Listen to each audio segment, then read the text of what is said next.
प्रणाम जी। आज इस संसार में इतनी पाठ पूजा कर रहे हैं सब, फिर भी सब लोग दुखी हैं। क्या कारण है इसका? दान पुण्य भी कर रहे हैं, तीर्थ यात्रा भी कर रहे हैं, बड़े बड़े भंडारे भी कर रहे हैं, फिर भी लोग दुखी हैं। इसका क्या कारण है? वास्तव में देखा जाए तो जो भी भक्ति कर रहे हैं वो सिर्फ कर्म कांड की यानी शरीर के लिए भक्ति कर रहे हैं। सिर्फ ये शरीर की इच्छाओं की पूर्ति के लिए कि आज हमें धन मिल जाए, वो इच्छा हमारी पूरी हो जाए, उसके बाद में धन भी मिल गया, फिर बच्चे पढ़ लिख जाएं, वो भी फिर बाहर विदेशों में जाएं, धन कमाएं, इसी की इच्छा पूर्ति के लिए कर रहे हैं। बड़ा मकान मिल जाए, गाड़ी मिल जाए, ये सब इसी में लगे हुए हैं। और ये कौन सी भक्ति है? तृष्णा वाली भक्ति है कि एक इच्छा हमारी पूरी होगी, दूसरी फिर से खड़ी हो जाएगी। यहाँ पे इच्छाओं की कभी समाप्ति नहीं हो सकती है। तो इसी कारण से तो दुखी है सब, क्योंकि हम दुख को ही मांग रहे हैं। जब जितनी हमारी इच्छाएं इनके पीछे हम दौड़ेंगे तो यह दुख का हमारा अपना ही कारण है। इससे हमें कभी भी छुटकारा मिल नहीं सकता। इसी कारण से आज हर कोई दुखी है। और जहां हमें सुख मिले वहां हम जा ही नहीं रहे। वास्तव में सुख मिलेगा कहां? एक परमात्मा के चरणों में। और वहां हम खोज भी नहीं कर रहे और परमात्मा की बातें सुन भी नहीं रहे, क्योंकि ये संसार पाताल से बैकुंठ तक दुख से ही भरा हुआ है और हम यहाँ सुख ढूंढ रहे हैं। सुख कहाँ है? सब कोई कहते हैं सच्चिदानंद की जय। अरे सच्चिदानंद वो कौन है? सत्य चित और आनंद, जो सत्य है परमात्मा है। चेतन वो स्वयं है और आनंद उनकी जो बाएं जो श्याम हमारे विराजमान थे, सबको मिलाकर सच्चिदानंद। इस संसार में कौन है सच्चिदानंद?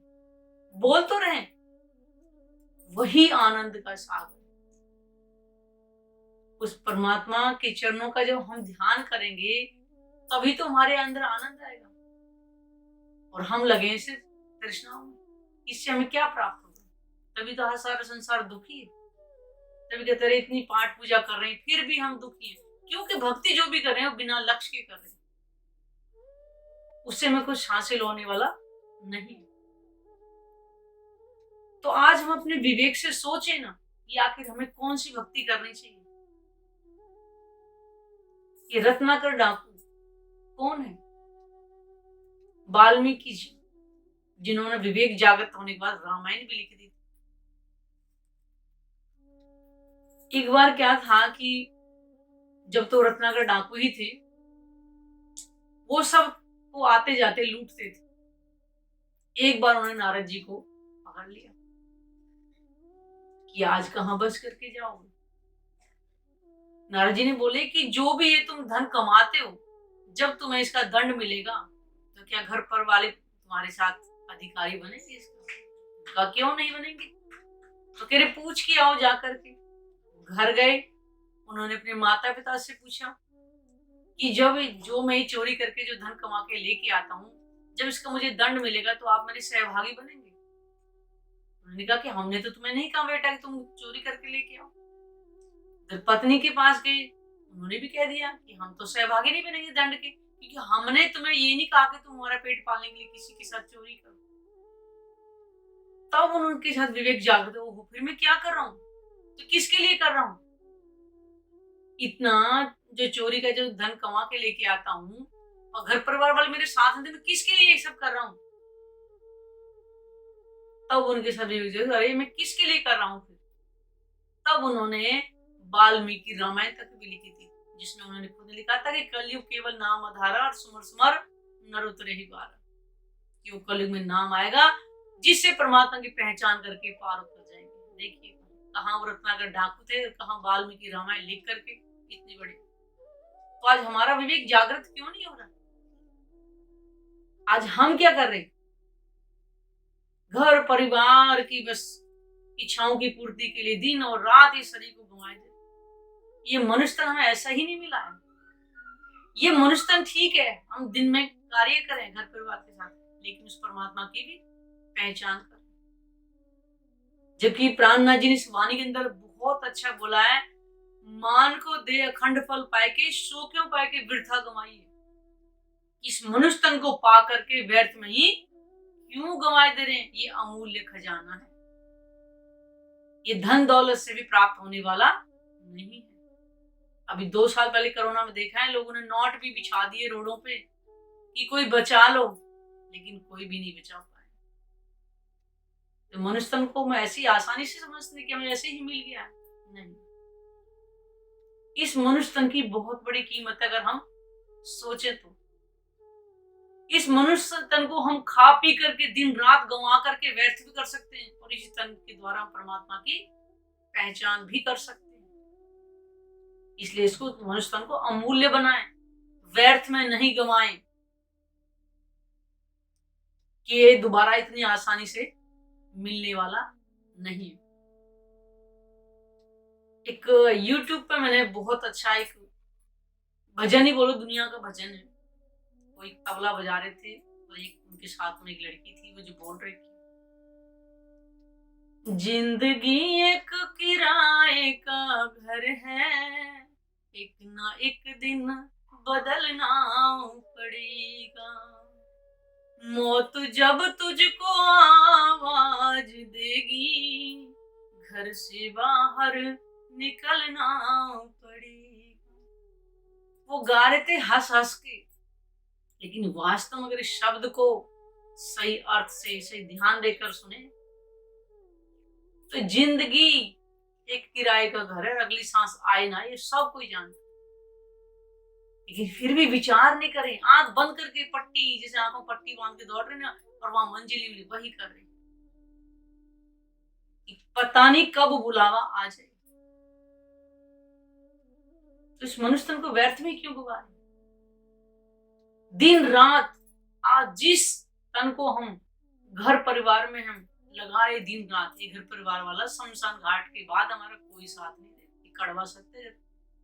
जब तक स्वीकार नहीं करेंगे हाय हाय हाय हाय करते ही रहेंगे। तो इस तन से हम परमात्मा की पहचान भी करें और घर के कार्य भी करें, दोनों काम हो सकते हैं अगर हमारे अंदर विवेक जागृत हो। क्योंकि ये जो घर परिवार है ना पहले था ना अगले जन्म में मिलेगा, तो किसके लिए दौड़ लगा रहे हैं? फर्ज है अवश्य पूरा कर, लेकिन इतना मोह ममता इतना ना लगाएं, क्योंकि जाते समय कहते हैं ना जीव की जो संस्कार है बढ़ते बढ़ते जाते हैं। इस जन्म में कुछ पिछले जन्म के हो गए, कुछ इस जन्म के हो गए, प्लस होते रहते हैं। पहली बार जीव के कर्म काटने का मौका मिला है, और जीव के कर्म कैसे कटेंगे? परमात्मा के चरणों का ध्यान कर, जिसके लिए जब तब की आवश्यकता नहीं, केवल इस तारतम वाणी के द्वारा परमात्मा के स्वरूप की पहचान करें। उनकी एक नक्शे सिक तक की सारी सुबह इस तारतम वाणी के अंदर, उनकी चरण कमल कितने नूरमयी, क्या क्या आभूषण धारण किया, क्या वस्त्र धारण किए हुए, क्या पहली बार इस संसार में परमात्मा के स्वरूप की पहचान है। दुनिया निराकार निराकार, उस स्वरूप की पहचान करके उसको अपने धाम हृदय में बसाएं। सुबह शाम थोड़ा ध्यान लगाएं, जिसको मेडिटेशन या ध्यान बोलते हैं। जब उन चरणों का ध्यान करेंगे धीरे धीरे हमारे मन के अंदर शांति आएगी, तब हम इस संसार में सुखी रह सकते हैं, वरना तो हाय हाय हाय हाय करते रहेंगे, है ना। क्या लेकर के आया बंदी, क्या लेकर के जाएगा, मुट्ठी बांध कर आया बंदे, हाथ पसारे जाएगा। इस संसार में कहते हैं मुट्ठी बांध के नहीं, संसार में आए जब कुछ लेकर नहीं आए, और जब जाएंगे तो क्या लेकर के जाएंगे? खुला हाथ जाएंगे। जबकि सिकंदर बादशाह इतने बड़े हुए, उन्होंने यही कहा था कि अंतिम समय जब मेरी अर्थी है जनाजा निकाला जाए तो मेरे दोनों हाथ मेरी कब्र से बाहर निकाले, क्योंकि दुनिया को पता चल जाए कि सिकंदर बादशाह ने इतना धन इकट्ठा किया, और जब संसार जा रहा है तो हाथ खुले जा। तो आज हमें समझ नहीं, 84 लाख योनियों में भटकने से हमें क्या लाभ है? संसार में बार बार जन्म, बार बार मरण। कहते कि जन्म के टाइम लाख बिच्छू जितना डंक मारने में दुख होता है उतना होता है, और उतना ही जीव जब इस तन से निकलता है तब होता है। तो 84 लाख योनि भटकने के लिए थोड़ी है हमें मनुष्य तन मिला है, और योनि हम पहचान नहीं कर सकते हैं परमात्मा, और ना ही और योनि में मुस्कुरा सकता है, क्योंकि उनके पास विवेक और बुद्धि नहीं होती ना। इसीलिए मनुष्य तन को अमूल्य धन कहा गया है। इससे अच्छे कार्य भी कर सकते हैं, हम सुखी भी रह सकते हैं, और उस परमात्मा की पहचान भी कर सकते हैं। इसलिए मनुष्य तन की महत्ता को समझें। ये मानव तन अमूल्य धन है, बार बार कहा जा रहा है।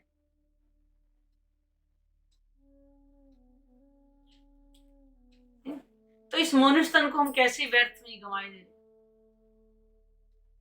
जो कि है मानव जन्म अमोल रे, इस मिट्टी में ना घोल रे, फिर ना मिलेगा, फिर ना मिलेगा, कभी नहीं कभी नहीं कभी नहीं रे। कितनी बार कहा है, कभी नहीं कभी नहीं। ये तो संसारिक भजन अपनी कानों से सुनते हैं, तभी हमारे अंदर विवेक जागृत नहीं होता कि हम कर क्या रहे हैं। कबीर जी ने कितना अच्छा बोला है कि रात गंवाई सोए के और दिवस गंवाया खाए, और हीरा जन्म बोले कौड़ी बदली जाए। इसको व्यर्थ में ही गंवाए जा रहे। तो आज हम सोचे तो इसे हम कर क्या रहे, दुखी हम अपने कर्मों से हैं, क्योंकि हम परमात्मा की पहचान ही नहीं कर रहे जहां हमें आनंद मिलेगा। हम संसार की इच्छाओं में ही लगे हुए हैं बस, और इच्छाएं कभी समाप्त नहीं होगी, मनुष्य तन समाप्त हो जाए। शंकर जी ने खुद कहा ना कि हम और ब्रह्मादि देवता भी पानी के बुलबुले की तरह बनते और मिटते हैं, जबकि वो युग हमारा तो वास्तव में बुलबुला ही है।